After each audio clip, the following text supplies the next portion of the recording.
Today we're going to talk about emotional safety in a context of being direct, and you will see why that's important and how it comes up in conversations. Hello my dearest entrepreneur friends, welcome back to another video, or if you happen to catch this one on the Omni-channel podcast, welcome back to the podcast. The title of today's video is Why Just Be Direct Does Not Actually Lead to Openness in Conversation, and what actually makes it possible. That's our topic of today. And before we dive into how do we create conditions for directness to happen, let's talk about the people who say just be direct. And I believe there are two types of people who say this, and both of them has very different nervous system stance behind it. The first type of people who are like just be direct, just say it eye to eye, just give it to my face, right? That the type of person is just like, I'm blunt, I'm direct, and I expect you to be the same, right?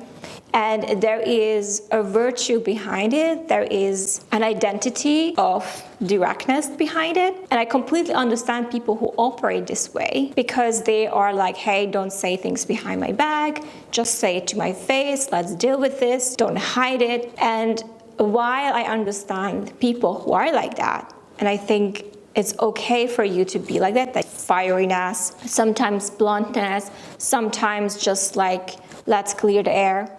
I get it. And there is a second type of directness. And this directness is basically a stance of, hey, just be direct with me because I want to meet you where you are. And just please be direct because it's really hard for me to read people and to understand what it is that you need. Do you guys feel the difference? There is one directness that is coming from the, hey, just be direct, just tell me eye to eye. And the, hey, just be direct because I genuinely want to meet you where you are. And I'm really bad at reading signs and social cues. Can you help me understand you? This person is looking to like, can you help me orient better by being direct with me, right? So that person, the second person, is genuinely want to meet you where you are and is genuinely afraid of misstepping. You see, even if it's part of a personality trait for some people, can you guess which one is more likely to get people to be direct with them? One is looking to orient, and one is looking to maybe subtly defend, right? But both of those scenarios, and this is something I learned to be true, is that it doesn't matter what are your reasons for people to be direct with you, whether it's part of your personality, you always blunt, you always direct, or whether it's part of your investigative understanding of humans, whether it's help me understand you so I can orient better so I don't misstep, right? Doesn't matter which one are we talking about. What matters is in both of the scenarios, in order for someone to be direct with you, what you need to cultivate is emotional safety, okay? So in order for directness to emerge, someone has to feel safe with you. And I want to separate two things here because we talked in previous videos about how people have needs and desires. You have needs and desires. I have needs and desires. We all have needs and desires we want to get met. And a direct person would just ask for what you want. But here's a nuance here. There are two types of wants and needs and desires. First is more of a neutral desire. And in business context, a neutral desire would be for me to invite someone to a podcast or to invite someone to something, right? That's a neutral desire. And I don't mind saying that directly because the desire does not have any emotional charge for me. And there are charged desires. So charged desires and needs are ones that are close to us. So charged desires and needs are the ones that are close to our heart. They are close to our core. They matter. They mean something for us, right? So while I can be direct with something that has no charge for me, that has no meaning for me, kind of want it, it's a neutral desire, but when it comes to something that my heart really, really wants, and it's close to my core, it's no longer neutral, which means that if I don't feel safe with you, there's no way I'm gonna tell you about those needs and wants and desires directly. There is no way. And I have experienced this very viscerally, and I'm not gonna name anyone. I'm just gonna tell you what happened. There was a misunderstanding between me and one lady in a class that we were taking together. And I remember there was a moment when a teacher said, hey, so I'm experiencing some tension in the class. Can we just bring that forward? And that was my time to speak up. So I said, yeah, I experienced this tension with this person. And this person immediately went like, okay, let's talk about it. Let's be direct. And this person came to me after the class, tell me what happened, But here's the thing, even in that, I felt activated because the source of the tension, my need for understanding, were not met. And when the lady comes to me like, okay, tell me what happened. Like, do you see how it just be direct, just like straightforward, let's squash this, That was the stance, even after, right? Let's discuss, let's clear the air. And you could argue, why would, this person just wants you to be direct. And I'm like, yeah. But the thing is, in that conversation, I still felt the charge. I felt activated. So it didn't make me not speak coherently, because I can speak through activation. I get sharper, I get more aware, but I could feel like this actually was close to home. Whatever the reason was that I felt misunderstood in the moment, still talking about it 3 weeks after, just to clear the air and be direct, was not easy for me in the moment. Like, I could speak, but I could feel my voice shaking. I could feel my heart racing because I was still charged, because I was trying to explain to someone a need or a desire at the moment was not met. That was actually close to home, right? Well, she didn't make it easy for me.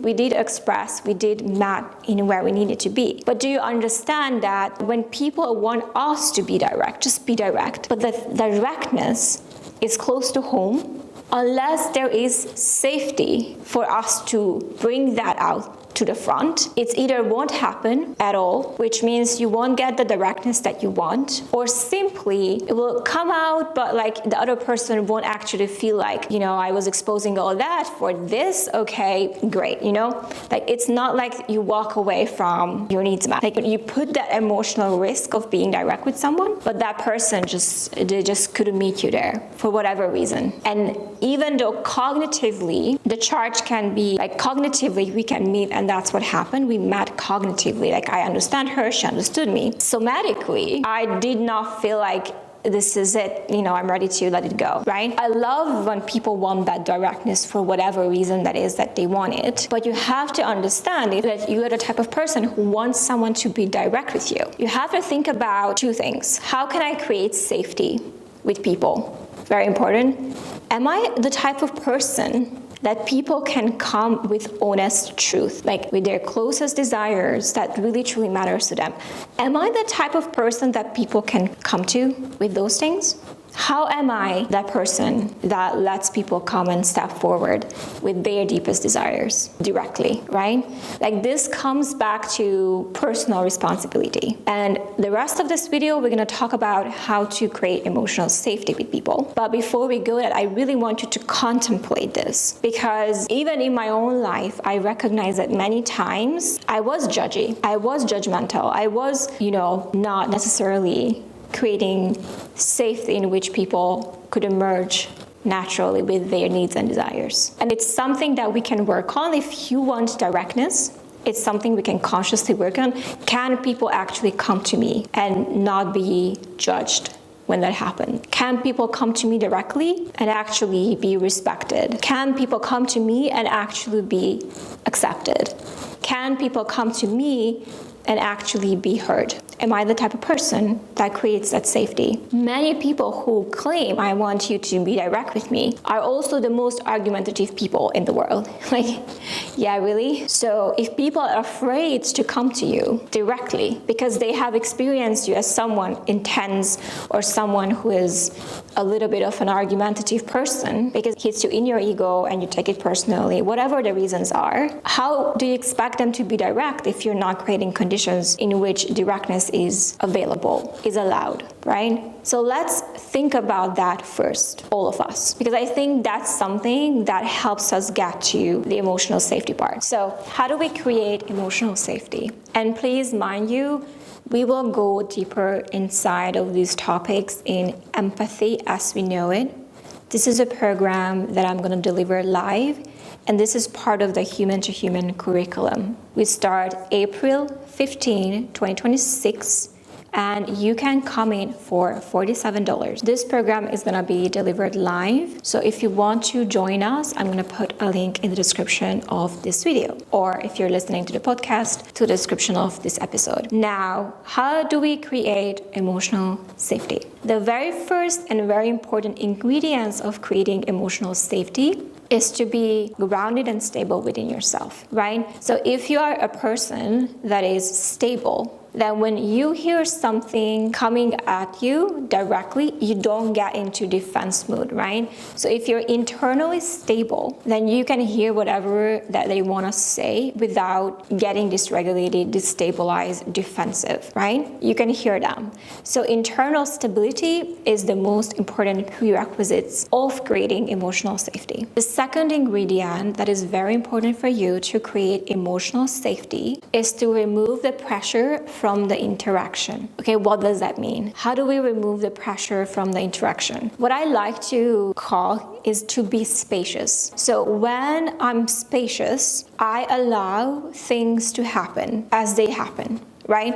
So even though I want you to be direct with me, I can remove the pressure from the interaction by offering you options. It can be a preface of, hey, you don't have to tell me all of that, but, or, hey, if you don't feel comfortable, let me know. Hey, if this is something you don't want, I totally get it. That is removing the pressure. Hey, I don't mean to be prying and let me know if this is too much. That is removing the pressure. Because when we remove the pressure, people feel like, okay, whatever level of directness you want to express with me, it's fine. It's okay. I'm not going to push for more. In fact, I'm going to give you, preemptively allow you to express whatever that is for you.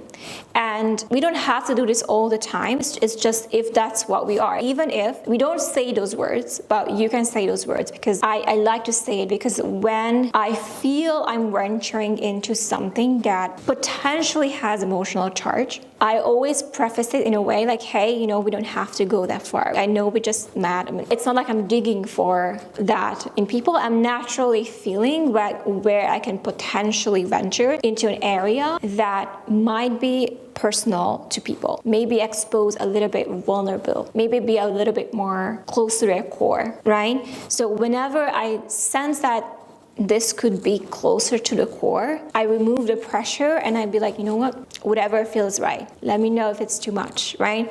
So you can say those things, but that can actually be an energetic stance. The third very important ingredient for you to cultivate emotional safety in which directness can emerge is to be genuinely curious and genuinely interested in understanding people. And I love how everyone is throwing this left, right, center.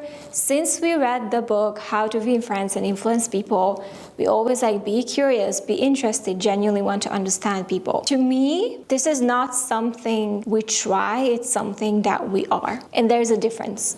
If I'm genuinely curious and interested, I'm willing to go and step into your framework. I'm willing to go and step into your blueprint to understand you. I'm not projecting on you, and I know who I am, I know my core, I know my identity. So that's a very important prerequisite for me to venture out and venture into your viewpoint, but I'm genuinely interested in understanding your experience and what's going on for you. And another very important ingredient is to be authentic and real.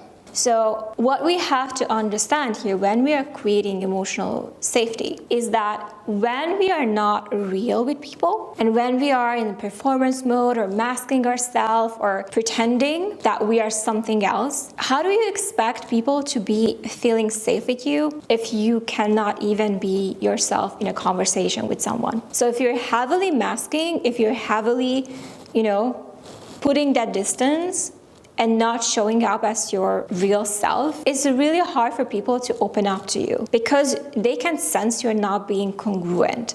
Congruent meaning whatever you're feeling inside is exactly what you're broadcasting outside. And I also want to say this, that we don't have to agree with each other. I can hear what your experience is and I don't have to agree with you, but your experience still matters. I can still understand you even if I don't agree with you, right? It's not about that we have to all be the same. It's about recognizing that your experience is just as valuable even if I don't necessarily agree with it. And I can be real about it, right? So it can be a direct expression of a need that you don't necessarily agree with, but it doesn't mean that you can't understand someone's perspective, right?